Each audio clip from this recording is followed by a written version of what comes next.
Hello friends and welcome to Unnati educations. आज हम बात करने जा रहे हैं MCO 021 की। आपका मास्टर ऑफ कॉमर्स का पेपर कौन सा, जून 2025 का मैनेजरियल इकोनॉमिक्स का पेपर। ठीक है, चलिए देखते हैं इसको कौन कौन से क्वेश्चंस आए थे। फिर से सेम पैटर्न है, एनी 5 क्वेश्चंस करने हैं, all questions carry equal marks. ठीक है, 8 क्वेश्चन आएंगे, 8 में से कोई भी आपको 5 करने हैं, ध्यान से।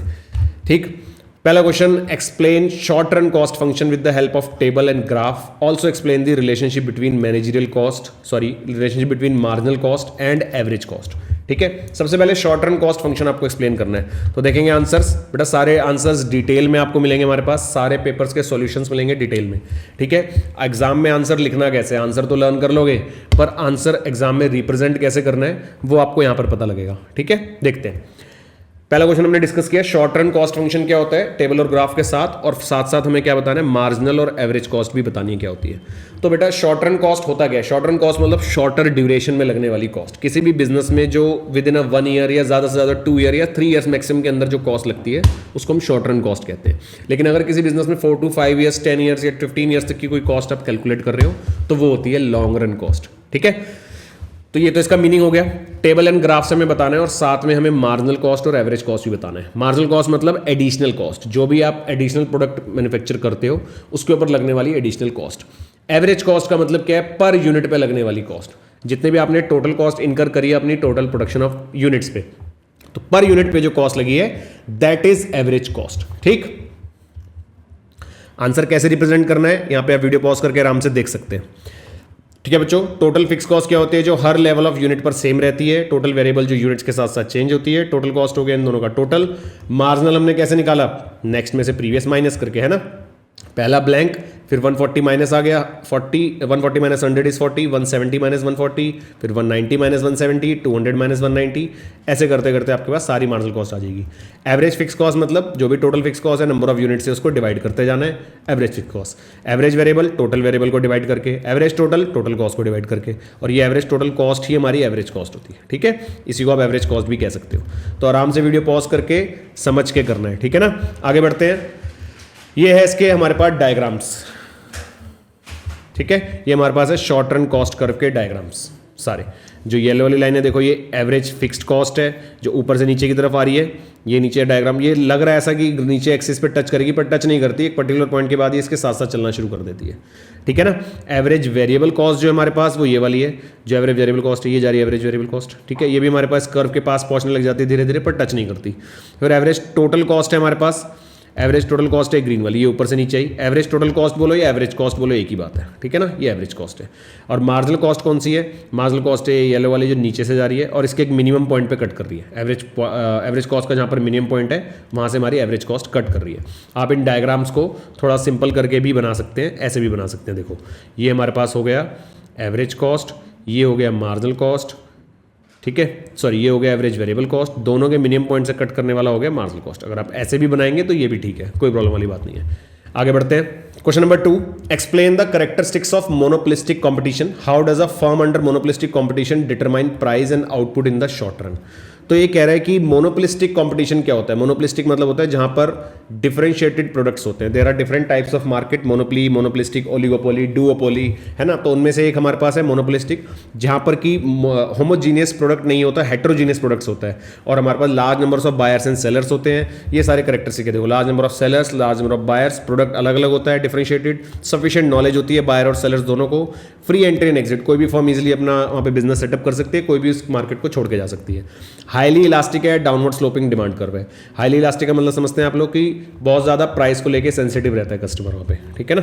सम कंट्रोल ओवर प्राइस, कुछ थोड़ा बहुत कंट्रोल होता है, ज्यादा नहीं होता है, क्योंकि आपके कॉम्पिटिटर्स बहुत सारे मार्केट में, तो प्राइस को ज्यादा फ्लक्चुएट नहीं कर सकते।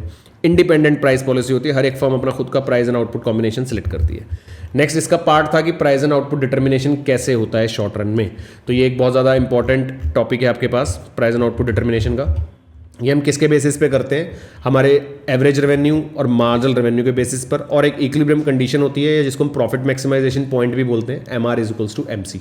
ठीक है, तो इसके बेसिस पर हम प्राइस एंड आउटपुट डिटर्मिनेशन करते हैं। क्या क्या होता है देखो, शॉर्ट रन में firm faces downward sloping average revenue curve and marginal revenue lying below it. Firm also has U-shaped short run average cost and marginal cost.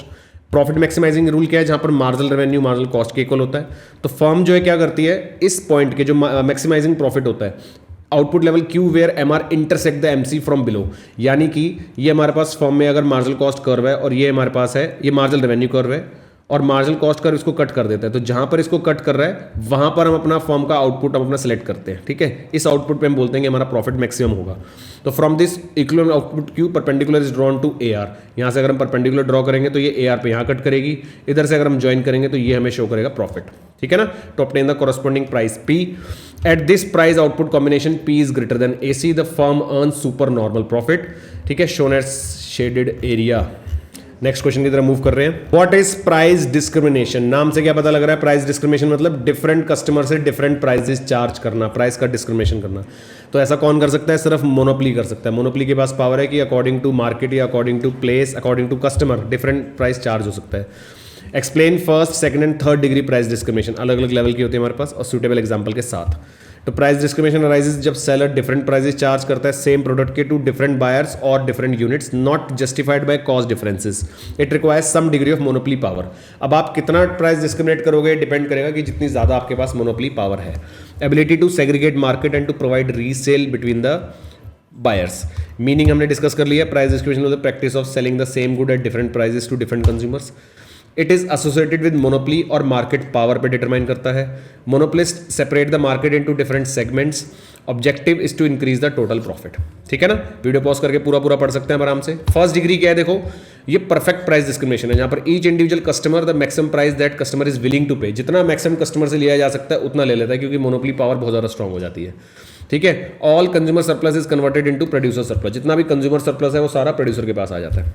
ठीक है ना, एग्जाम्पल आप रीड करेंगे यहां से।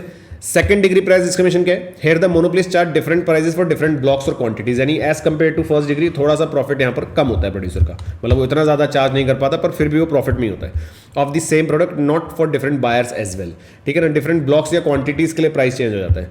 The price per unit changes when the volume purchased और level of consumption, according to that different price charge होता है। Lower rates are offered for larger quantities encouraging customer to buy more, आपने देखा होगा जब आप बल्क परचेज करते हैं तो आपको पर यूनिट के प्राइस को कम कर दिया जाता है ना, ताकि आपको और ज्यादा एनकरेजमेंट मिले कि आप ज्यादा से ज्यादा परचेज करें। ठीक है ना, इलेक्ट्रिसिटी टैरिफ्स में आप देख सकते हैं एग्जांपल। थर्ड डिग्री क्या होता है, और ज्यादा कम पावर हो जाती है मोनोपली की। The monopolist divides buyer into distinct group और मार्केट। अब बायर क्या करता है, मोनोपलिस्ट क्या करता है, अलग अलग मार्केट्स में अलग अलग ग्रुप्स में डिवाइड कर देता है बायर्स को, और फिर वो according to their market according to their places या अकॉर्डिंग टू डिफरेंट सिचुएशन सबसे अलग अलग प्राइस चार्ज करता है और थोड़ा थोड़ा ही सरप्लस ले पाता है, पूरा नहीं ले पाता। तो this is third degree price discrimination. ठीक है, आप डिटेल में बेटा वीडियो पॉज करके आराम से पढ़ सकते हैं, मैं सिर्फ आपको मीनिंग बता रहा हूं। Next question, explain long run cost function with the help of example and graph. Long run cost function मतलब एक फर्म के बहुत सारे शॉर्ट रन कॉस्ट फंक्शंस को अगर हम जोड़ दें तो लॉन्ग रन कॉस्ट फंक्शन आ जाता है। लॉन्ग रन कॉस्ट में क्या होता है, जितने भी फर्म के शॉर्ट रन कॉस्ट होती है, एक बार डायग्राम से देखते हैं। देखो ये सारे SAC1 SRC AC मतलब short run average cost, short run average cost 1, short run average cost 2, इन सबको हम जोड़ देते हैं अगर, तो हमारे पास एक long run average cost function आ जाता है। ठीक है ना, तो इस डायग्राम को आप सिंपली ऐसे भी बना सकते हैं। कैसे, देखो मैं बताता हूँ आपको। आप ऐसे भी ड्रॉ कर सकते हैं इसको कि ये हमारे पास एक एवरेज कॉस्ट कर्व है छोटा, फिर ये एक और एवरेज कॉस्ट है, फिर एक और एवरेज कॉस्ट, ये 1 हो गया, ये सेकंड हो गया, थर्ड हो गया, ऐसे कर करके आप बहुत सारे short run average cost curve बना दोगे। सबके मिनिमम पॉइंट से ज्वाइन करता हुआ जो कर्व निकलेगा that will be a long run average cost curve. इसको हम एनवलप कर्व भी बोलते हैं क्योंकि एनवलप जैसी शेप होती है। ठीक है ना, तो this is your long run average cost curve. Answer एक बार देखते हैं इसका, वीडियो पॉज करके आराम से देखते चलेंगे। लॉन्ग रन में क्या होता है, firm can change all the inputs including plant size machinery. Long run में तो कंपनी अपना मतलब एक एक चीज चेंज कर सकती है ना, प्लांट साइज भी चेंज हो सकते हैं, मशीनरी लेबर मतलब जो फिक्स है वो भी वेरिएबल में कन्वर्ट हो जाते हैं। Since there is no fix inputs in the long run cost refer to minimum cost of producing different level of output when firm has full flexibility to choose the best combination of input. ये इसका meaning है।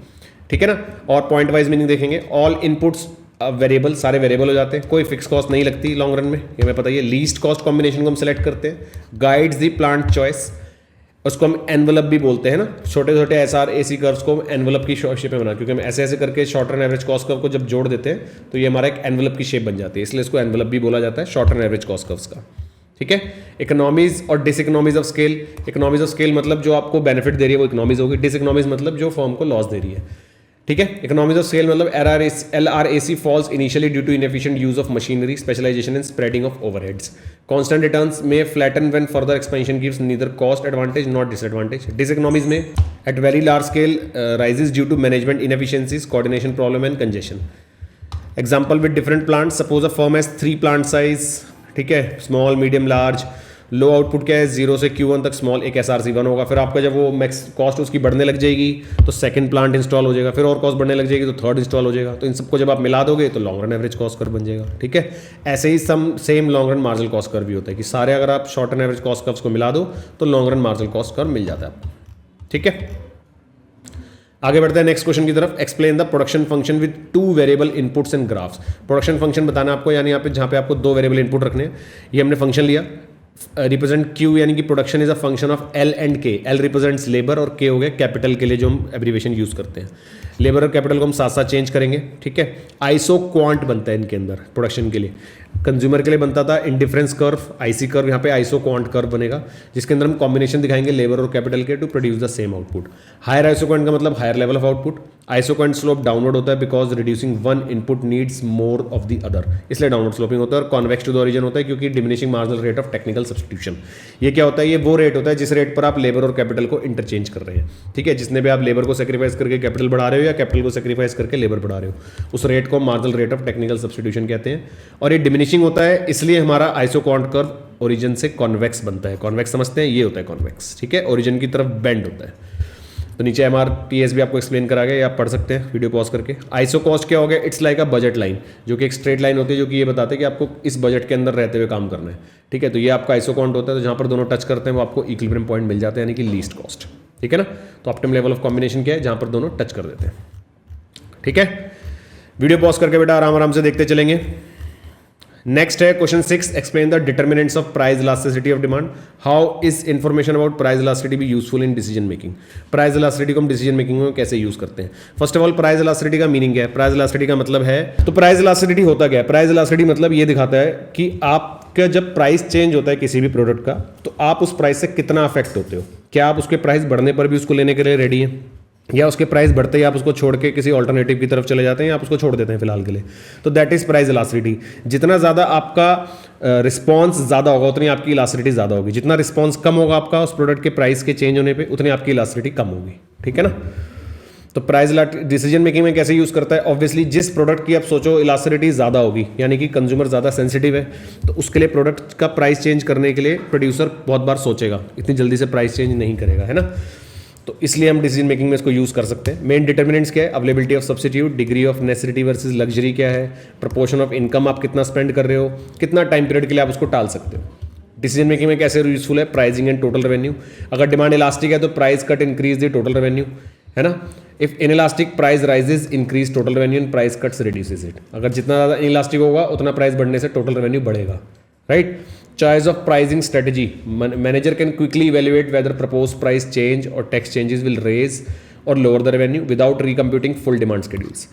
Market segment and advertising. Knowledge of difference in elasticity across the consumer group guides selective price changes and promotional efforts.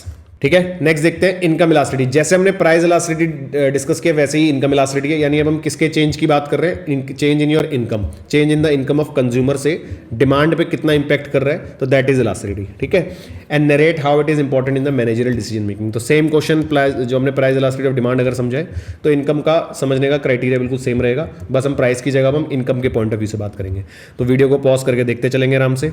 Concepts and types of income elasticity कौन कौन सी होती है, normal inferior goods के लिए income elastic versus inelastic, importance of managerial decision making, sales forecasting, product classification and portfolio choice, pricing and market targeting, ठीक है। ये exam में आपको आंसर्स इसी तरीके से प्रेजेंट करने हैं, ये क्वेश्चन आंसर लिखने का तरीका है, ठीक है ना। मैक्रो एनवायरनमेंट स्कैनिंग लास्ट इसके अंदर जो है। फिर उसके बाद आता है discuss the fundamental nature of managerial economics, also discuss briefly the scope of managerial economics. Fundamental nature क्या है मैनेजरियल इकोनॉमिक्स का, जो मेन आपका सब्जेक्ट है, इसके बारे में पता होना चाहिए।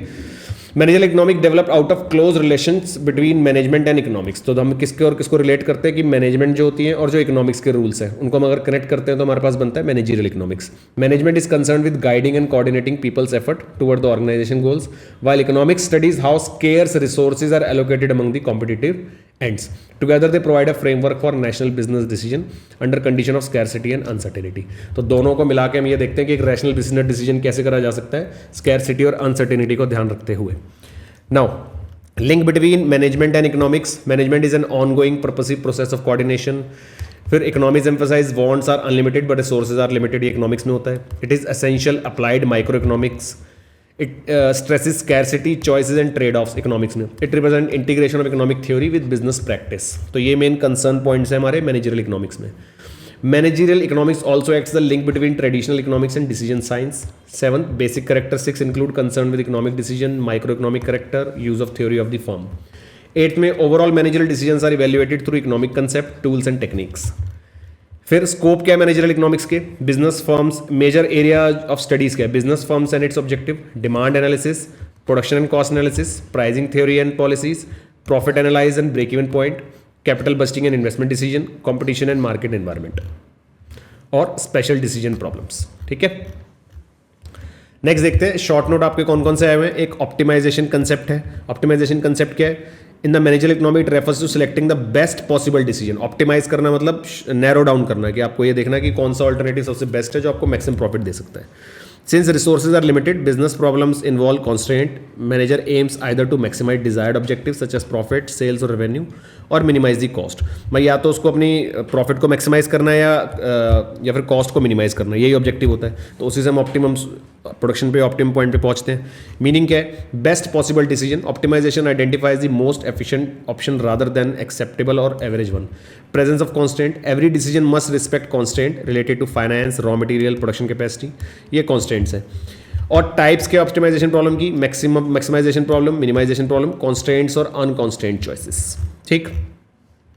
इकोनॉमिक्स रूल्स के कंज्यूमर ऑप्टिमाइजेशन, प्रोड्यूसर ऑप्टिमाइजेशन और प्रॉफिट मैक्सिमाइजेशन. टूल्स के ऑप्टिमाइजेशन के मार्जिनल एनालिसिस, मैथमेटिकल मेथड्स. ठीक है, इनकी पूरी एक्सप्लेनेशन बच्चों वीडियो को पॉज करके पढ़ते चलेंगे. Characteristics of perfect competition. Perfect competition एक इमेजिनरी मार्केट है जहां पर हम ये मानते हैं कि there are homogeneous product, all product are selling at the same price और large number of buyers and sellers है. किसी को कोई प्रॉब्लम नहीं है, सबको प्रॉपर नॉलेज है और हर फर्म जो है प्राइस टेकर है कि जो प्राइस मार्केट में चल रहा है उसी प्राइस को वो एक्सेप्ट कर रहे हैं. ऐसी मार्केट एक्चुअल में नहीं होती, सिर्फ ये इमेजिनरी पर्पस के लिए, मार्केट को समझने के लिए सिर्फ. ठीक है, तो large number of buyers and sellers, homogeneous products हैं, फ्री एंट्री एंड एग्जिट है, परफेक्ट नॉलेज है, परफेक्ट मोबिलिटी ऑफ फैक्टर्स हैं और फर्म जो है प्राइस टेकर है. ठीक है, simple question. Two part tariff क्या होता है. टैरिफ एक टैक्स होता है एक तरीके का, है ना. टू पार्ट टैरिफ क्या है. प्राइसिंग मेथड में यूज होता है, which the firm charges the consumer in two components. एक तो fix fee for right to purchase for the use of the product और per unit price for each unit consumed.